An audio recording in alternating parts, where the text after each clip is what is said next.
ملک ریاض کا جو جرمانہ تھا اس کے اگینسٹ جو پیسے پاکستان کی حکومت کو ملنے تھے وہ عمران خان نے اس کے کھاتے میں ڈال دیا تھا۔ ملک ریاض جو ہے وہ بہت ہی اصول پسند انسان ہے، بہت نڈر ہے، بے باک ہے، سچا ہے، لیکن سوال یہ پیدا ہوتا ہے کہ یہ گواہی کیوں نہیں دے رہا۔ کل میری نظر سے ملک ریاض کی ایک ٹویٹ گزری اور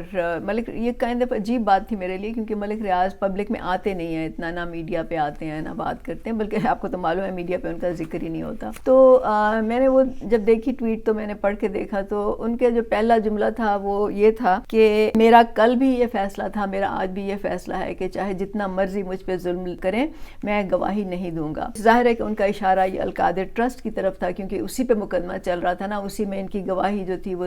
درکار تھی، اور وہ مقدمہ جو تھا عمران خان پہ چل رہا تھا، بشرا بی بی پہ چل رہا تھا۔ الزام یہی تھا کہ انہوں نے ملک ریاض کی جو جرمانہ تھا اس کے اگینسٹ جو پیسے پاکستان کی حکومت کو ملنے تھے وہ عمران خان نے اس کے کھاتے میں ڈال دیا تھا کہ اس کا جرمانہ جو ہے وہ کم ہو جائے یا ختم ہو جائے۔ تو یہ اصل میں معاملہ تھا، اور اب تو خیر عمران خان کو سزا بھی ہو گئی ہے اس میں 14 سال کی۔ جو گواہی تھی یہ اس معاملے میں مانگی جا رہی تھی۔ تو یہ ٹویٹ پڑھ کے تو یہ لگتا ہے کہ ملک ریاض جو ہے وہ بہت ہی اصول پسند انسان ہے، بہت نڈر ہے، بے باک ہے، سچا ہے، اور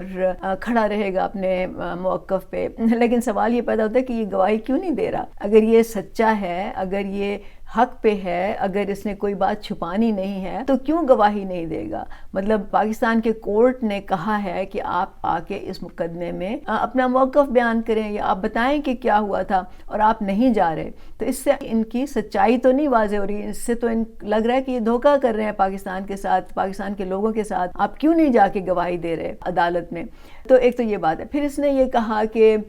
میں نے اپنی محنت سے یہ ساری جو میرے بزنس ہے، کاروبار ہے زمینوں کا، میں نے اپنی محنت سے یہ بنایا ہے، اور کہا کہ میں تو ایک عام انسان، شاید یہ نہیں کہا انہوں نے خود، لیکن ہمیں معلوم ہے کہ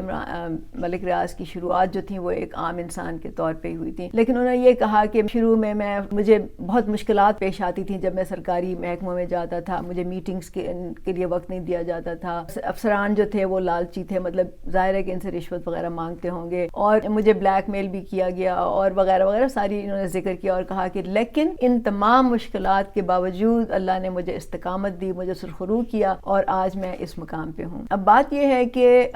یہ تو سب کو معلوم ہے کہ جیسے ابھی میں نے کہا کہ ملک ریاض جو ہے ان کا تعلق ایک عام فیملی سے ہے، وہ ایک عام انسان ہے، شاید اتنے پڑھے لکھے بھی نہیں ہیں۔ تو یہ ساری جو مشکلات کا ذکر انہوں نے کیا، یہ سب عام لوگوں کو بھی یہی مشکلات پیش آتی ہیں۔ 25 کروڑ کے ملک میں اگر آپ لوگوں سے پوچھیں گے جن کا کبھی بھی کسی بھی چھوٹے سے کام کے لیے کسی سرکاری محکمے میں کسی سے واسطہ پڑا ہو تو وہ آپ کو یہی بات بتائے گا کہ ایسا ہی ہوتا ہے، تو یہ بات تو سچ ہے۔ لیکن جو انہوں نے نہیں بتائی بات، وہ یہ نہیں بتائی کہ انہوں نے یہ ساری مشکلات عبور کیسے کی، ان کا سامنا کیسے کیا، ان کو کس طرح سے اپنے حق میں پورے نظام کو پلٹ کے رکھ دیا، مطلب سارا نظام ان کو فیسیلیٹیٹ کرتا رہا۔ تو اصل بات تو یہ والی بتانے کی ہے نا، تاکہ عام لوگوں کو بھی فائدہ ہو، ان کو بھی پتہ چلے کہ انہوں نے کیا گر استعمال کیے۔ تو یہ بھی سب کو پتہ ہے، انہوں نے خود ہی کہا ہوا ہے کہ میں تو فائلوں کو پہیے لگاتا ہوں، مطلب انہوں نے طریقے سیکھ لیے کہ وہ جو کہتے ہیں نا کہ جو ایک پہیا جیم ہو جاتا ہے تو پھر آپ اس میں تھوڑا سا آئل ڈالتے ہیں، گریز لگاتے ہیں تاکہ وہ پہیا چل پڑے۔ تو اس نظام میں تو پہیا چلانے کے لیے پیسہ چاہیے ہوتا ہے، تعلقات چاہیے ہوتی ہیں، تو وہ انہوں نے کیے، انہوں نے رشوتیں بھی دیں، انہوں نے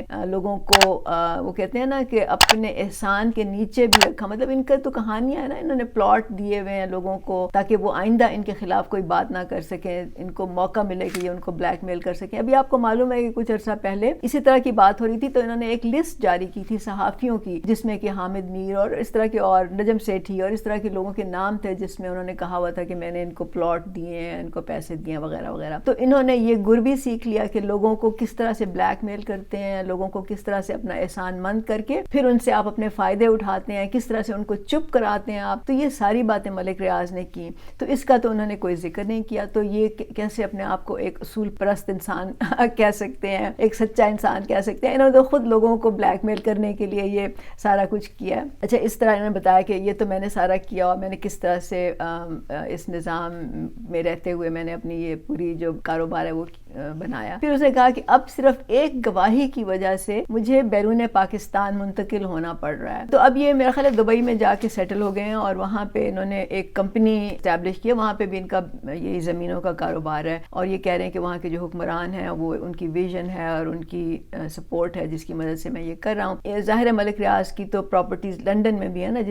جس پہ ان کو یہ جرمانہ بھی ہوا تھا. تو وہاں پہ بھی یہ کہہ رہے ہیں کہ میں پاکستان کو ایک برانڈ بنانا چاہتا ہوں. مطلب یہ کہ میں پاکستان کا نام روشن کرنا چاہتا ہوں کہ ایک بڑی جو پاکستانی کمپنی ہے وہ کیسے دنیا میں اس کا نام ہے. تو میں ان سے یہ کہوں گی کہ آپ خدا را پاکستان کو ایسا برانڈ نہ بنائیں جس کی بنیاد ہی دھوکے پہ ہو، جس کی بنیاد ہی کمزوروں کے ساتھ ظلم کر کے، ان پہ زبردستی کر کے ان کی زمینیں ہتھیا لینے پہ ہو، جس کی بنیاد ہی رشوت پہ ہو، جس کی بنیاد بلیک میلنگ پہ ہو، جس کی بنیاد ان تمام حربوں پہ ہو جو آپ نے استعمال کر کے اس ملک میں اپنی بزنس سے قائم کی ہیں، جس پہ بحریہ ٹاؤن آپ نے بلڈ کیا. یہ جو پوری ایک آپ نے اپنی امپائر بلڈ کی ہے، اس کی بنیاد تو اصل میں یہی ہے. ہمیں اس طرح کا برانڈ نہیں چاہیے. پاکستان کو ایسا برانڈ چاہیے جو جواد احمد کی ویژن ہے کہ ترقی پسند، روشن خیال اور سب کے لیے خوشحال پاکستان کو ایسا برانڈ چاہیے. اور اس کے لیے جو راستہ ہے وہ جواد احمد صاحب دکھا رہے ہیں، آپ نہیں دکھا رہے. وہ تو یہ میں عام لوگوں سے بھی کہوں گی کہ یہ فرق آپ ذرا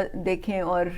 سوچیں اور سمجھیں، اس پہ غور کریں. اچھا، پھر اس نے کہا کہ میرے دل میں ایک طوفان ہے، میں نے پتہ نہیں کتنے سالوں کے جو راز ہیں وہ میرے دل میں ہیں، اور اگر میں نے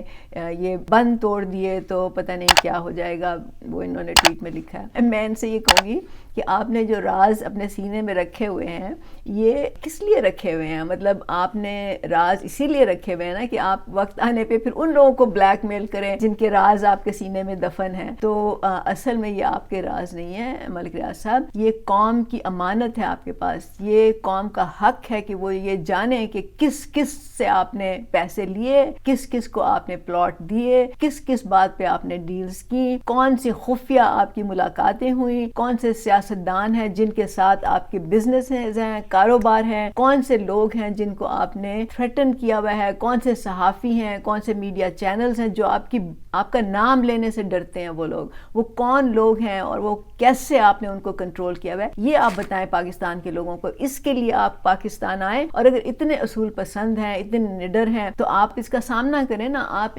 جو پاکستان کی قوم، پاکستان کے کورٹس اور جو آپ سے مطالبہ کر رہے ہیں، آپ گواہی دیں اور آپ لوگوں کو بتائیں کہ آپ نے کیا کیا کیا. وہ تو آپ کرنا نہیں چاہ رہے. آپ باہر بیٹھ کے تڑیاں مار رہے ہیں اور لوگوں کو دھمکیاں دے رہے ہیں کہ میں اگر یہ بند ٹوٹ گئے تو پتہ نہیں طوفان آ جائے گا، کیا ہوگا. تو آ جائے طوفان نا. ایک وقت تھا جب پاکستان کی آزادی کا ٹائم تھا تو اس وقت یہ کہا جاتا تھا کہ ابھی نہیں تو کبھی نہیں. مطلب اگر پاکستان ابھی نہیں آزاد ہوگا تو پھر کبھی نہیں ہوگا، کیونکہ ظاہر ہے کہ ٹائم کے ساتھ ساتھ وہ وقت گزر جاتا ہے. لیکن اس وقت جو ہے وہ پاکستان کی بقا کا مسئلہ ہے. اور اس وقت میں یہ کہوں گی کہ اگر ابھی نہیں تو کبھی نہیں. مطلب پاکستان کے لوگوں کو سچ پتہ چلنا چاہیے. پاکستان کے لوگوں کو اس نظام میں جو گند ہے، جو آپ نے مچایا ہے اور آپ کی طرح کے باقی لوگوں نے مچایا ہوا ہے، وہ سامنے کھل کے آنا چاہیے. اور بے شک بند ٹوٹ جائیں، بے شک طوفان آ جائے، لیکن اگر پاکستان نے ایک آزاد مملکت کے طور پہ، مضبوط باعزت مملکت کے طور پہ، اگر اس ملک نے ایک ترقی کی راہ دیکھنی ہے، خوشحالی کی راہ دیکھنی ہے، تو اب وقت ہے. آپ آئیں اور یہ بند توڑیں اور پھر بتائیں دونوں، اس میں چاہے کچھ بھی ہو جائے، چاہے آپ کو ہی کیوں نہ سزا ہو جائے، قوم پہ آپ کا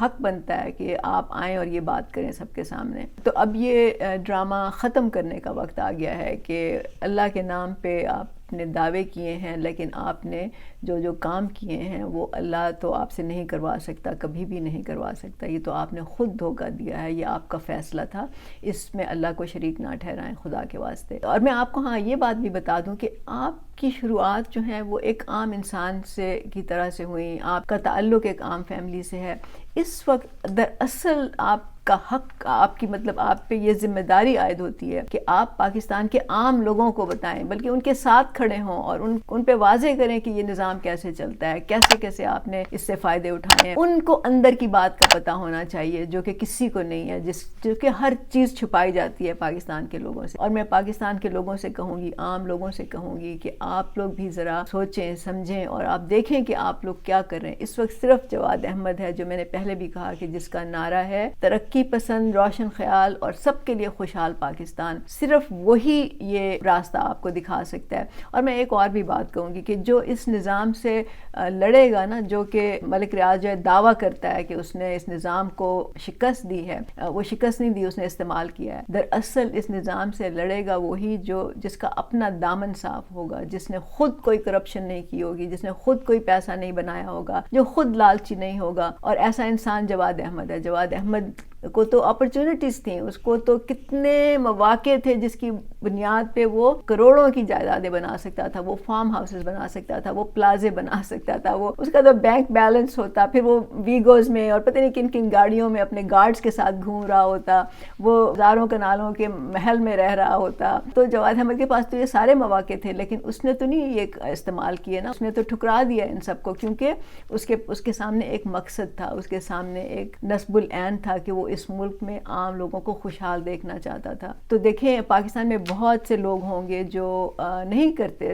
جو کرپشن بھی نہیں کرتے، جو رشوت بھی نہیں دیتے نہ لیتے، بہت سے لوگ ہیں جو نقصان برداشت کر لیتے ہیں لیکن اس سسٹم کے ساتھ وہ ڈیل نہیں بناتے۔ لیکن فرق صرف اتنا ہے کہ جواد صاحب جو ہیں وہ ایک اس ملک میں کروڑوں لوگوں میں جانے پہچانے جاتے ہیں، لوگ ان سے پیار کرتے ہیں، لوگوں نے ان کے گانے سنے ہوئے ہیں، بعض لوگ تو ان کو مطلب ابھی تک آپ دیکھ لیں، ان کو لاسٹ البم جو تھا ان کا پتہ نہیں کتنے سال گزر چکے ہیں، لیکن لوگ ابھی تک ان کو اپنا ہیرو مانتے ہیں۔ تو ایک ایسا انسان جس کو سارے لوگ جانتے ہوں، ملک کا بچہ بچہ جانتا ہو، جب وہ آواز اٹھاتا ہے نا تو اس کی آواز کی بازگشت دور دور تک جاتی ہے۔ اور یہی ہوا جب جواد احمد نے عمران خان کے اور ملک ریاض کے اس جو